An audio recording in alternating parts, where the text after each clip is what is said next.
make a few remarks. Thank you so much, Marcy. Thank you all. Thank you all for coming, and thank you for having me here today. I am so grateful and humbled in your presence. I'm grateful to be in this iconic and illustrious building where so many amazing possibilities are present. And I'm hoping today, with my presence, that I can help create those new possibilities and those new avenues for us to have really have some kind of closure to this very, very important issue that has been crippling me in my own life for many years. I've heard many people here say that they've been coming here for 10 years to try and get this bill passed. Well, speaking of the Me Too movement and where it all began, I will be the first to say my journey began 30 years ago. 30 years ago, when I first told the police about what happened to me as a child. 30 years ago, when I first told the police that my best friend was raped as a child and had never gotten his life back. And because of that, as a result of that, his life was tarnished and traumatized to the point where he ended up taking his own life at the early age of 38 due to the trauma caused to him because of selfish child predators. Let me tell you, there is no way to get that life back. We cannot bring it back from a bill. We cannot bring it back from creating legislation.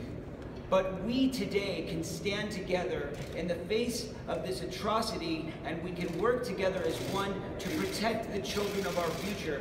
We must preserve innocence. We must preserve the innocence of our children. And let me say one other thing. People want to make this a party issue. I've been saying this since the beginning. I don't believe it's a party issue.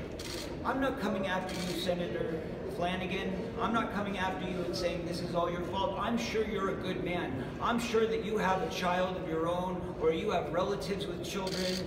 You have children in your family. Think about those children being touched and abused and affected by a predator. And how would you feel if you knew that you had the opportunity to pass this legislation and protect that child's future, but you failed because you wanted to make a political stance at the wrong time? The time is now. Time's up. Remember that? Time is up. And it's time that we all bond together to make this movement for our future, to make this movement for our children, and to remember that only together can we let these children know that their stories, their futures, their lives are our responsibility, because kids matter too. That's why I created the hashtag Kids2, capital K with the number 2. Use it, please. Kids2, we must pass the CVA. It's time for this legislation to take hold. And remember again, you senators are human beings. And it doesn't matter what party you're in, we have to work together. We must smash the party lines, come together, and make this bill sing loud today. I know that it was supposed to be on the Senate budget today. I know Governor Cuomo did a great job of putting it on his budget. It should have been on the budget today. It's not there today. I'm appalled at that. We must work together with fierceness and ferocity to make that change today. Thank you so much.